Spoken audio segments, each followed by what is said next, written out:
Hi, Math 2. Let's keep going on page 1 of our toolkit, but let's do another example for finding x-intercepts where I don't start in standard form. So let's say I give you this equation, x squared plus x equals 42. That is not written in a form where I can use my zero product property to solve for x because I am not in my standard form, which is ax squared plus bx plus c equals 0. So I'm going to follow my first step here, which says to subtract 42 from both sides so that the equation is equal to 0. That's a must-have in these types of problems. So we have x squared plus x minus 42 equals 0. From here, we still want to solve for x, but the only way we currently have to do that is with zero product property. And in order to do that, I need to rewrite x squared plus x minus 42 as a product of two factors. So let's work on that. I'm going to draw my box.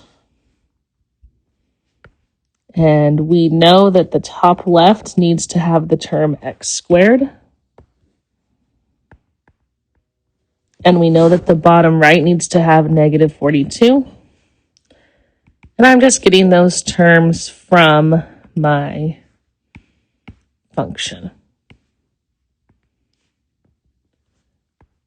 Now I'm going to do this a little different because I've noticed that many of us are picking up on this. I know for sure the only two terms that I can multiply together without fractions and get x squared are x and x. Now I know my middle term is a positive x, so my bottom left and top right must add to positive 1x. So I'm going to look at my term negative 42 and start listing factors. 1 times 42, 2 times 21, 3 times 14, 6 times 7. Oh, 6 times 7 seems plausible. I like 6 times 7. And since I want a positive 1, I'm going to try plus 7 and minus 6. X times negative 6 is negative 6x. X times 7 is 7x. 7x plus negative 6x equals 1x, so we're good there. And 7 times negative 6 does equal negative 42. Beautiful. So I have now found my two factors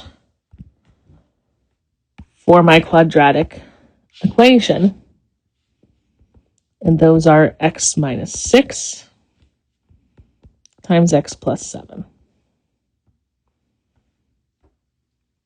From there, we can really nice and easy use my zero product property, or ZPP,